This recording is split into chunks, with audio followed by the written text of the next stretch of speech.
नमस्कार, स्वागत है आप सभी को आपके अपने चैनल प्रजापति हेल्थ केयर में। दोस्तों, आज मैं मेडिकल क्षेत्र से जुड़ी हुई एक ऐसे इम्पोर्टेंट मेडिकल कोर्स के बारे में बताऊंगा, जिस कोर्स को पूरा करने के बाद आप डॉक्टर बन जाते हैं और आप मरीज की सेवा करते हैं।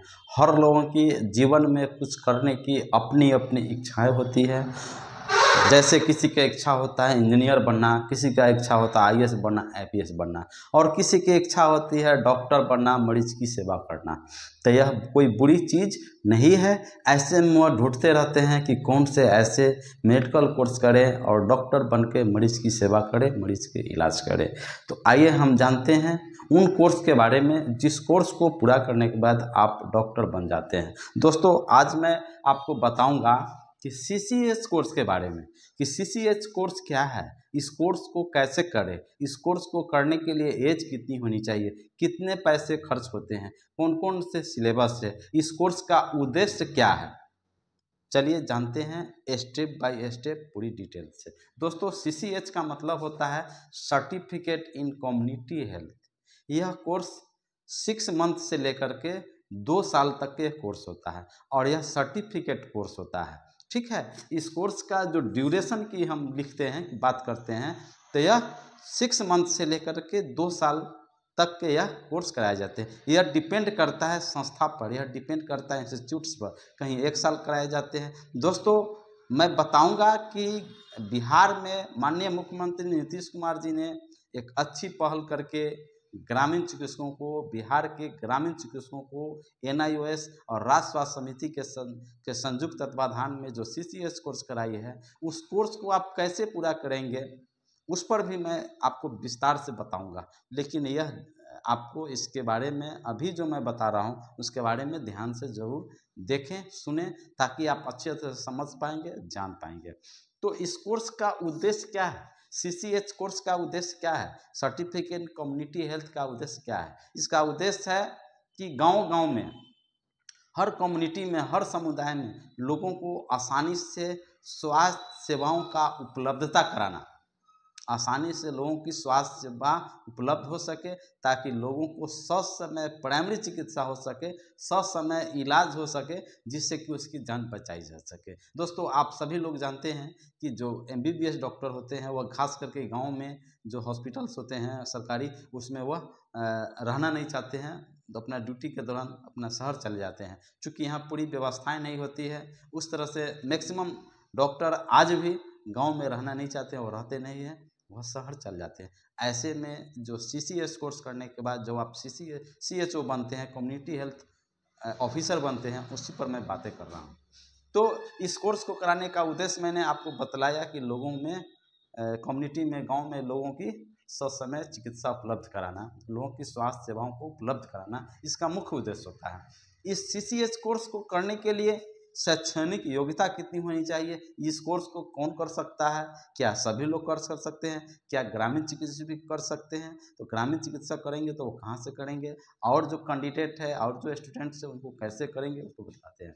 तो ये जो सीसीएस कोर्स है वही छात्र कर पाएंगे, वही कैंडिडेट कर पाएंगे जिन्होंने जीएनएम का कोर्स किया है, जिन्होंने बीएससी नर्सिंग का कोर्स किया है, जिन्होंने post basic BSc nursing course complete किया है, वही कैंडिडेट सीसीएच कोर्स करेंगे।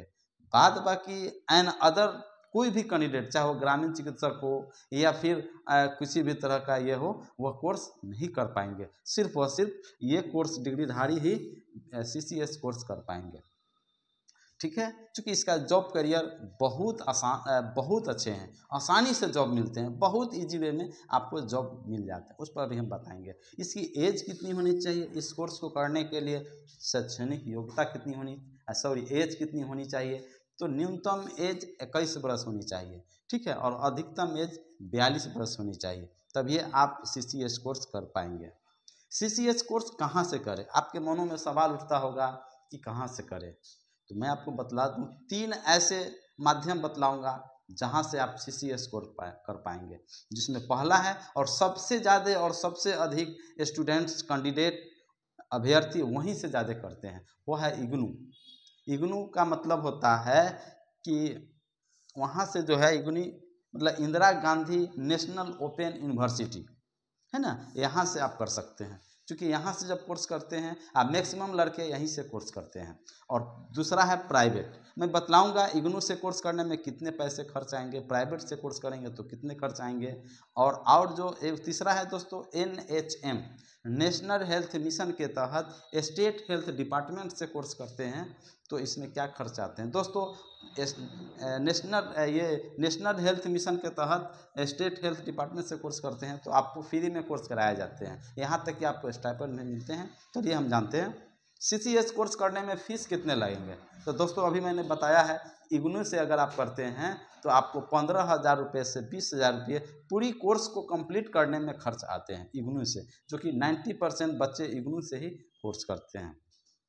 दूसरा है कि अगर आप प्राइवेट से कोर्स करते हैं तो 30,000 रुपये से 60,000 रुपये आपको खर्च आ जाएंगे कोर्स को कंप्लीट करने में। अगर आप NHM स्टेट हेल्थ डिपार्टमेंट से कोर्स करते हैं तो यह कोर्स फ्री में कराए जाते हैं, चाहे वह मध्य प्रदेश की सरकार हो, है ना, यूपी का हो, या फिर आपको झारखंड का हो या बिहार को हो, तो यहाँ आपको स्टाइफन भी दिए जाते हैं। ठीक है, तो मैक्सिमम बच्चे हैं जो यहाँ से, और ये जो इग्नू से और ये जो NHM स्टेट हेल्थ डिपार्टमेंट से कोर्स करते हैं तो इसकी मान्यता है और आपको आसानी से CHO में जॉब लग जाती है, प्राइवेट में बहुत मुश्किल होता है। ठीक है, अब इस कोर्स को का सिलेबस क्या है। इस कोर्स के दौरान चूंकि आपने पहले से ही GNM BSc nursing post basic BSc nursing course complete किए हैं, और इस CCS कोर्स करने में सिलेबस पाठ्यक्रम कौन कौन सा है। पहला है दोस्तों कम्युनिटी हेल्थ एंड प्राइमरी चिकित्सा पर आधारित है, मतलब समुदाय में प्राइमरी चिकित्सा कैसे करनी है ना, कौन कौन से ऐसे खास करके ग्रामीण क्षेत्रों में बीमारियां होती है जो आपको फर्स्ट एड के दौरान करने होंगे, उसके बारे में स्टडी के दौरान, है ना, कोर्स के दौरान आपको बतलाए जाते हैं। अच्छा, दूसरा है दोस्तों मैटरनल एंड चाइल्ड हेल्थ, मतलब मातृत्व एवं बाल स्वास्थ्य की देखभाल, यानी गर्भावस्था के दौरान कैसे देखभाल करना है ना, इसके बारे में, या फिर बच्चों के स्वास्थ्य के बारे में, है ना, कौन कौन सी बीमारियां बच्चों में होता है, वैक्सीनेशन के बारे में, समय समय पर टीकाकरण, है ना, के बारे में आपको बतलाए जाते हैं। और तीसरा है रिप्रोडक्टिव हेल्थ, मतलब प्रजनन स्वास्थ्य के बारे में भी आपको पढ़ाए जाते हैं, बताए जाते हैं। ठीक है, चौथा है दोस्तों कम्युनिकेबल डिजीज। पहले हम समझ ले कम्युनिकेबल डिजीज क्या है। कम्युनिकेबल डिजीज का होता है संक्रामक रोग। संक्रामक रोग मतलब फैलने वाला रोग, वह रोग जो एक व्यक्ति से दूसरे व्यक्ति में, दूसरे से तीसरे व्यक्ति में, तीसरे से चौथे व्यक्ति में, खांसने से, छींकने से, गले मिलने से, आपसी संपर्क से, है ना, से यह फैलता है। जैसे TB हो गया, दम्मा हो गया, और भी कई एक ऐसा रोग है जो कि यह बीमारियां फैलता है एक व्यक्ति से दूसरे व्यक्ति में, उसी को कम्युनिकेबल डिजीज कहा जाता है, संक्रामक रोग कहा जाता है। और दूसरा है, अगला है नॉन कम्युनिकेबल डिजीज, जिसको असंक्रामक रोग कहते हैं। और असंक्रामक रोग क्यों होता है, होने का मुख्य कारण है कि आज के युवा पीढ़ी अनहेल्दी डाइट लेते हैं।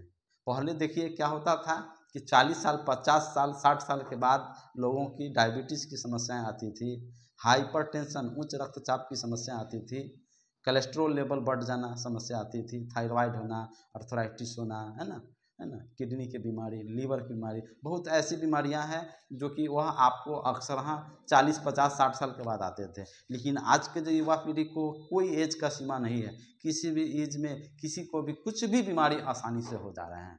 कारण क्या है, हमारा जो फिजिकल एक्टिविटी जो सही नहीं है। आज किसी को जाना पड़ेगा 1 किलोमीटर तो पैदल नहीं जाएंगे, लोग मोटरसाइकिल उठा लेंगे, 4 चक्का है तो उससे चल जाएं। पहले लोग क्या करते थे, 2-2 किलोमीटर, 4-4 किलोमीटर पैदल जाते थे, और बिना जूता चप्पल के, और वहाँ मुलाकात करके वहाँ 1 घंटा 2 घंटा रुक कर फिर पैदल आते थे। तो लोगों में कितना फिजिकल एक्टिविटीज़ होता था, लोग मेहनत करते थे, पसीना बहाते थे, खेत से जुड़े हुए, ज़मीन से जुड़े हुए थे।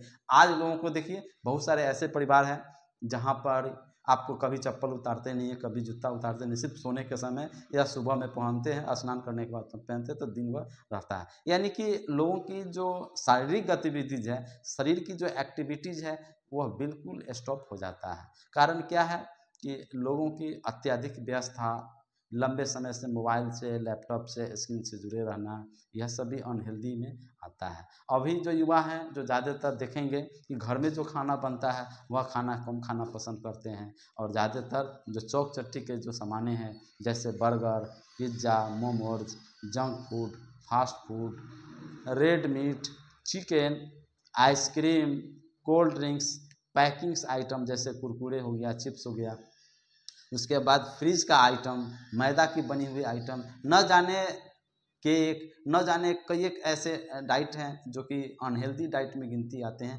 हिंदी में उसको अस्वस्थ भोजन कहते हैं। तो ये सब जब खाना शुरू करते हैं वो एक दिन दो दिन नहीं, लंबे समय तक, तो आपको नॉन कम्युनिकेबल डिजीज समस्या होने की, मैक्सिमम समस्या होने की बन जाती है। जैसे डायबिटीज़ होना, हाई बीपी होना, कैंसर हो जाना, थायराइड, अर्थराइटिस, माने जो भी मैंने अभी बताया है कि सब समस्या आपको हो जाती है, जो कि यह नॉन कम्युनिकेबल डिजीज में आता है। दोस्तों बीमारियां आज हज़ारों लाखों किस्म के टाइप का बीमारियां हैं, लेकिन सभी बीमारियों का दो कैटेगरी में बांटा गया है, एक कम्युनिकेबल और दूसरा नॉन कम्युनिकेबल। दोस्तों अगला है दोस्तों फैमिली प्लानिंग। फैमिली प्लानिंग में परिवार नियोजन कार्यक्रम के अंतर्गत आपको पढ़ाए जाते हैं, और इमरजेंसी में फर्स्ट एड कैसे करें इसके बारे में पढ़ाए जाते हैं सिलेबस के दौरान। ये थी दोस्तों CCH कोर्स की पूरी जानकारी। उम्मीद करता हूँ कि निश्चित ही आप इस वीडियो के माध्यम से CCH कोर्स के बारे में पूरी जानकारी आपको मिली होगी। अगर आप मेरे चैनल में नए हैं या फिर पहली बार मेरे चैनल से जुड़े हैं तो प्लीज़ लाइक ज़रूर करें, सब्सक्राइब करें और वीडियो को अधिक से अधिक शेयर करें। फिर मैं अगले दिन आऊँगा और CCH कोर्स कैसे करें, चूँकि वह बिहार सरकार के माननीय मुख्यमंत्री नीतीश कुमार जी ने जो ग्रामीण चिकित्सकों को जो CCH कोर्स कराई है उस पर मैं आपको चर्चा करेंगे और बताएंगे यह कोर्स करने के लिए एडमिशन हो रहा है या फिर बंद है ना। पूरी डिटेल्स स्टेप बाय स्टेप मैं अगले वीडियो में बताऊंगा। तो वीडियो कैसा लगा लाइक कमेंट्स करें, वीडियो पसंद आता है तो अधिक से अधिक शेयर करें। आप लोग स्वस्थ रहे ऐसी हम कामना करते हैं। जय हिंद, जय भारत।